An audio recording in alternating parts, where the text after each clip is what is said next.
এইটো কোনোবাই বনাই পেলাই দিয়া মানুহবিলাক আহে আৰু যায় দলত नोंथांमोनहा सिगाङाव भिडिअ एन्ट्रि होनायखौ निश्चय नुनानै मिथि मोनदों एबा बुजि मोनदों प्रमद बर' बिथाङा एबा बिटिआरनि चिफ मिनिस्टार मानगोनां प्रमद बर' सारा नैबे मैया दाख्लै फैसा लानानै भाइरेल जानाय माखासे भिडिअ गोबां नुनो मोन्दोंमोन अर्थात आन्थनि नार्जारि बिथांनि नैबे भिडिअनि सायाव प्रमद बर' बिथाङा एबा बिटिआर सरकारा मा बुंदों नोंथांमोना निश्चय खोनानानै बुजि मोनखादों भिडिअ एन्ट्रिआव दा बे भिडिअखौ होनायनि सिगां आं नोंथांमोननो माखासे भिडिअ होग्रोनो सानदों बे भिडिअ जाहैबाय जोंहा डिबेट जानायाव गोबां UPPL नि सोद्रोमाफोर आरो BPF हान्जानि सोद्रोमाफोर गावजों गाव दाङाबाजि नारा नाथा माने बिथांमोना बुलायख्रुबलायनो एबा थैलायनोल' बाखि होनजायो बिनि गेजेराव नोंथांमोनहा दा भिडिअखौ नुयोब्ला मा सानो निश्चय नायनानै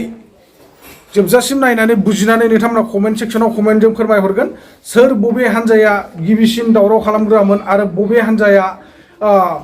मिडियानि सिगाङाव बुंजेनहांदोंमोन बिनि सोमोन्दै नोंथांमोना भिडिअखौ जोबजासिम नायब्ला निश्चय बुजि मोनगोन आरो बिथांमोनहा मानि खारनाव बेफोरबायदि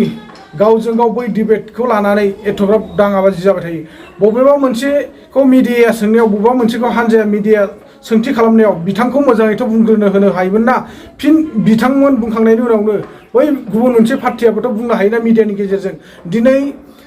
अपेन डिबेटआ माखौ होननानै बुङो अपेन डिबेट होननाय लोगो लोगो जोङो समाधान खालामलायनाय नंगौ नङा बिजिरलायनाय बिनि गेजेराव जोंहा बिजिरनानै होग्रा बिथांमोन दंखायो नोंथांमोनहा सिरि जालायनानै सिरि थालायनानै दिनै मिडियाया हमनानै ला फर एग्जाम्पल आंखौ सोंबायब्ला आंखौ बुंहोग्रोनानै नोंथांमोनखौ सोंहैखागोन निश्चय अब्ला नोंथांमोना बे 2-3 मिनिट बा 5 मिनिट टाइमखौ नेलायनो हाया नामा नोंथांमोनाथ' नेलायनानै मोजां गाज्रि नोंथांमोना रायलायनायनि गेजेरजों समाधान खालामलायबानो जायो दिनै BPF हान्जाखौ सोंनाय लोगो लोगो UPPL आ दावराव खालामबा जानाय नङा UPPL खौ सोंनाय लोगो लोगो BPF हान्जा दावराव खालामबा जानाय नङा बिदिजों बोरै समाधान जानो दिनैसिमबो जोंनि अपेन डिबेटआ जोबनानै थाङाखै नोंथांमोना नुनो मोनगोन नोंथांमोना जोबजासिम नायोब्ला निश्चय बुजि मोनगोन बबे हान्जाया दावरावखौ खालामग्रा आरो बबे हान्जाखौ मिडिया पार्सननिफ्राय सोंग्रोआमोन नोंथांमोना जाहाथे बुजिनानै लादो दिनै बे बिथिंनि गेजेराव नोंथांमोनहा मा कमेन्ट होनो सानो नोंथांमोना निश्चय कमेन्टआव फोरमायनो हागोन आङो दा बेखौनो बुंनानै नोंथांमोननो बे अपेन डिबेटआव दावराव दावसि जानाय भिडिअखौ नोंथांमोननो सुरु खालामना होनो सानबाय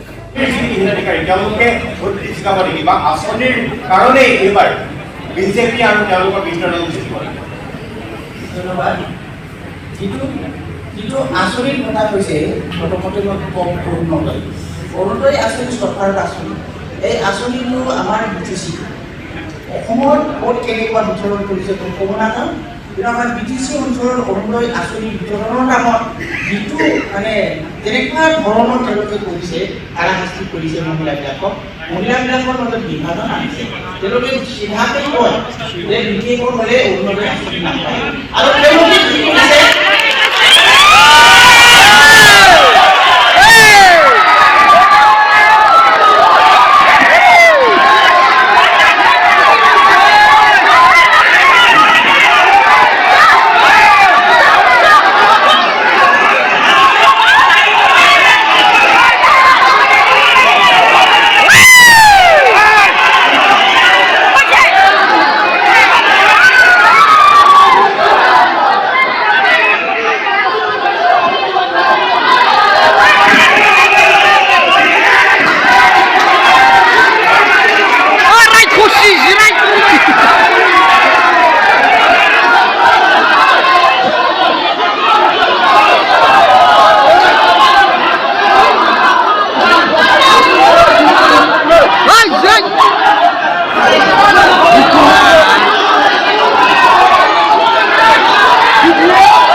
दा नोंथांमोना बे अपेन डिबेटआव गावजों गाव नारा नाथा दावराव दावसि जानायखौ निश्चय नुनानै बुजि मोनदों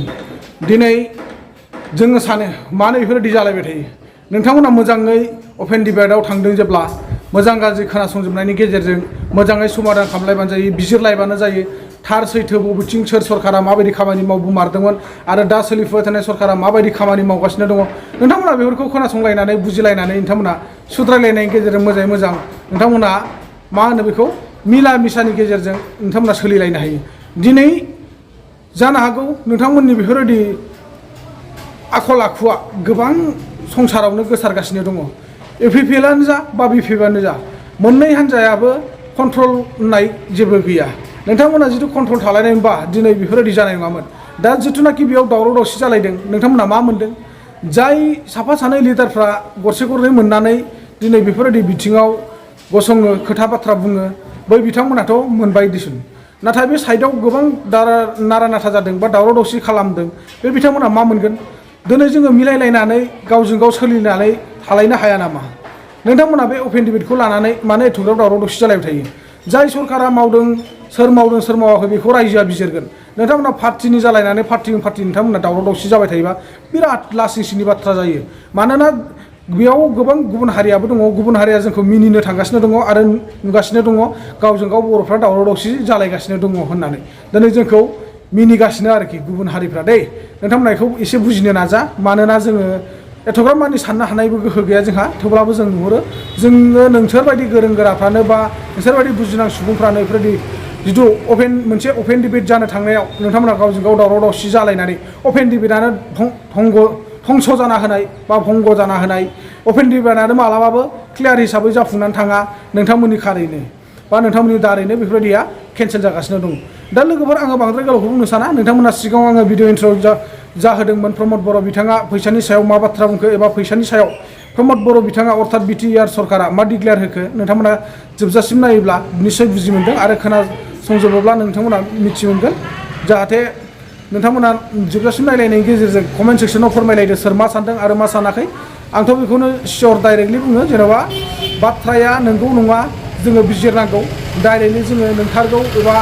नंथाराबो होननानै बुंनो हाया बबेया सैथो बबेया असैथो बेखौ रायजो राजा बिजिरगोन जोङो गासैबो रायजो राजानि आखायावनो हगारनानै होनो गोनां जायो बेखायनो नोंथांमोना बेफोरबायदि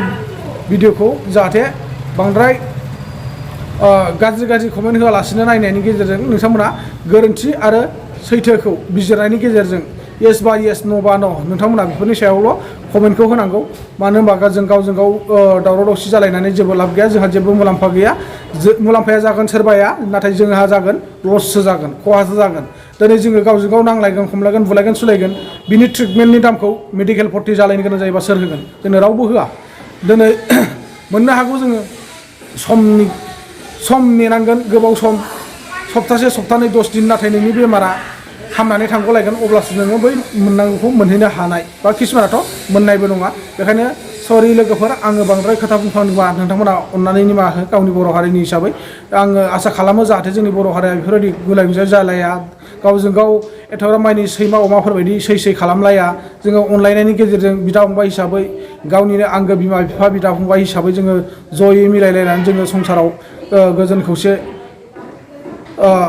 संसारखौ गोजौ फारसे दैथायलांनो थाखाय बा जोंनि बर' समाजखौ जोङो गोजौथिं लांबाय थानो थाखाय जोङो बयबो खौसे जानांगोन मिलायलायनांगोन बिदा फंबाय हिसाबै जों आखाइ हमलायनांगोन अब्लासो जोङो इयुन फारसे जोङो जौगालांनो हागोन आरो लोगोसे जोङो इयुन जेनेरेसनखौबो जौगाथाय एबा सोलोंथाइफोरखौ मोजाङै मोजां होलांनो हागोन होननानै आं आसा खालामो दा अब्ला नोंथांमोना सिगाङाव भिडिअ इन्ट्र' होनायखौ नोंथांमोना नायनानै बुजिनानै लादो এইটো কোনোবাই বনাই পেলাই দিয়া মানুহবিলাক আহে আৰু যায় দলত কাৰ কি মতলব থাকে কাৰ কি মতলব নাথাকে বুজি নাপায় এইবিলাক কোনো প্ৰভাৱ নপৰে মানুহে এইবিলাক কথা বুজি পায় আজিকালি মানে ছ'চিয়েল মিডিয়াৰ যুগত কোনে কি কৰে নকৰে ক'ত কি হৈছে গতিকে আজি UPPL BJP লগ লাগি ইমানখিনি উন্নয়নৰ কাম কাউন্সিলত কৰিছে শান্তি আহিছে মৰম স্নেহ বিশ্বাসৰে মানুহ বসবাস কৰিব পাৰে এনেকা সুন্দৰ এটা পৰিৱেশত কোনো এটা ইস্যুৱে ইয়াত কাম নিদিয়ে UPPL চৰকাৰ অহাৰ পিছত ৰাইজে আৰু BTC অফিচলৈকে যাব নালাগে নিজৰ ঘৰতে কম্পিউটাৰ ইণ্টাৰনেট নিজৰ গাঁৱতে বহাই দিয়া হ'ব কিবা যদি অভাৱ অভিযোগ আছে ইয়াৰ দ্বাৰা আপোনালোকে জনাব পাৰিব কোনো পইচা খৰচ কৰিব লগা দৰকাৰ নাই